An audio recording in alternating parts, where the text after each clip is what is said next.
Perkenalkan, nama saya Ellen Purwati, NIM 1817143. Di sini saya akan menjelaskan apa itu pengertian dari energi. Energi itu merupakan suatu kemampuan untuk melakukan kerja. Kerja yang dimaksud di sini adalah kerja untuk aktivitas, kerja untuk makan, berpikir, dan sebagainya. Nah, di sini energi yang sering digunakan dalam setiap organisme itu adalah energi kimia, di mana energi kimia itu akan memperoleh makanannya itu berupa protein, karbohidrat, dan lemak.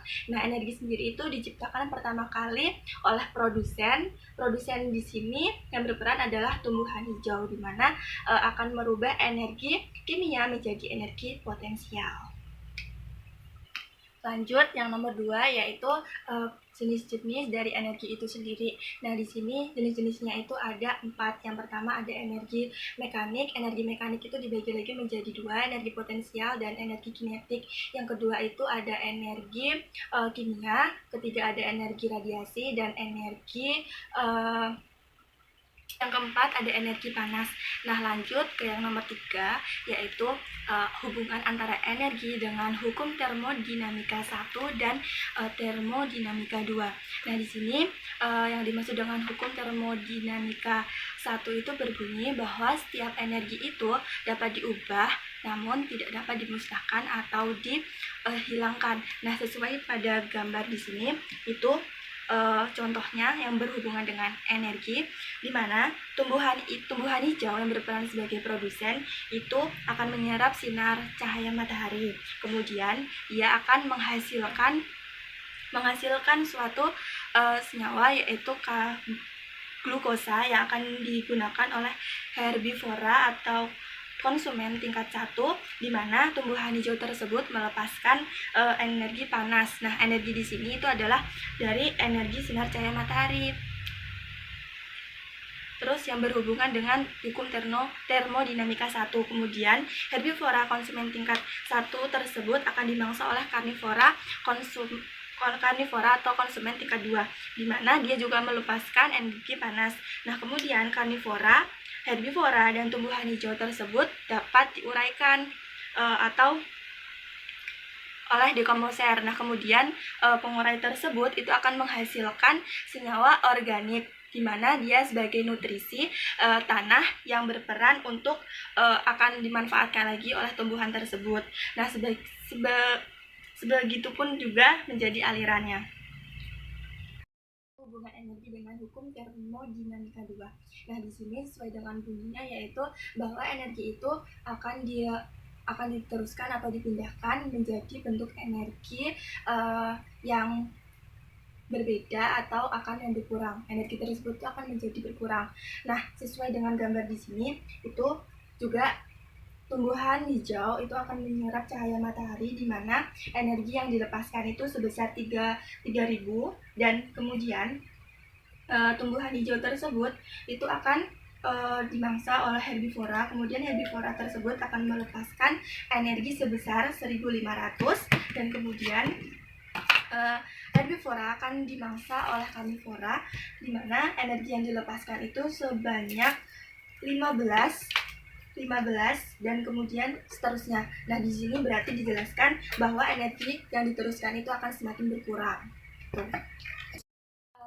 Soal yang nomor 4 yaitu mengapa sih energi itu disebut dengan aliran. Nah, di sini sangat berhubungan dengan hubungan ekologi. Nah, di mana yaitu energi itu berjalan secara terus-menerus, di mana dia melakukan adanya rantai makanan dan jaring-jaring makanan, di mana dia itu merupakan hubungan dalam ekosistem atau dari ekologi tersebut.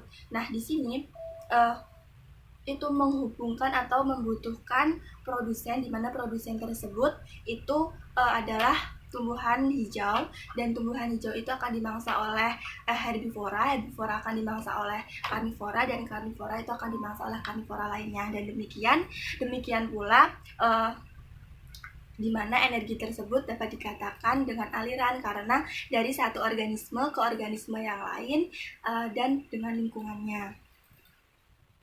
Yang kelima yaitu perbedaan antara rantai makanan dan jaring-jaring makanan. Nah, rantai makanan sendiri itu merupakan transfer atau pemindahan energi dari sumbernya melalui organisme yang dimakan atau dimakan. Contohnya itu dalam suatu ekosistem itu hanya tumbuhan hijau saja yang mampu menyerap energi radiasi dan mengubahnya menjadi bentuk energi kimia, yaitu berupa protein, karbohidrat, dan sebagainya. Nah, di sini energi yang dihasilkan dari tumbuhan tersebut itu akan dimanfaatkan dirinya sendiri dan akan disumber daya organisme yang lain atau herbivora.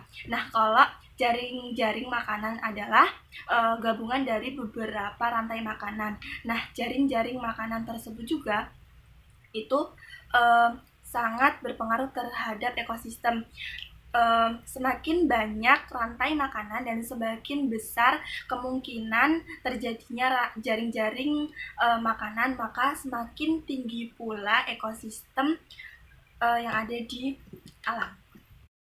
6 yaitu pengertian dari piramida jumlah, piramida biomasa, dan piramida energi. Nah, piramida jumlah itu merupakan piramida yang menggambarkan terjadinya suatu penurunan individu organisme dari tiap tahap trofitnya. Nah, contohnya itu pada umumnya yaitu herbivora itu lebih besar daripada lebih besar daripada produsen, dan karnivora itu lebih besar daripada herbivora, dan karnivora sekunder itu lebih besar daripada karnivora primer.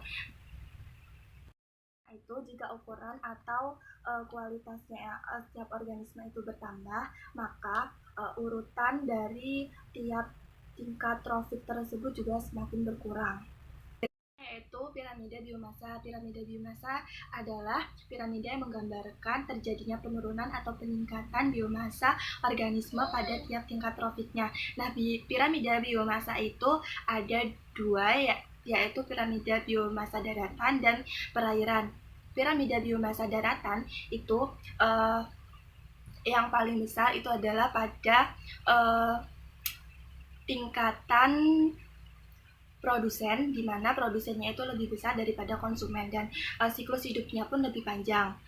Piramida itu ada piramida energi. Piramida energi itu merupakan piramida yang menggambarkan terjadinya penurunan tingkat energi pada organisme tiap tahap tingkat trofik. Nah, di sini yang dimaksudkan itu adalah berhubungan dengan hukum termodinamika 2, di mana energi itu mengalami perubahan atau secara terus-menerus itu energi akan berkurang. Nah, sebagai contoh umumnya yaitu herbivora.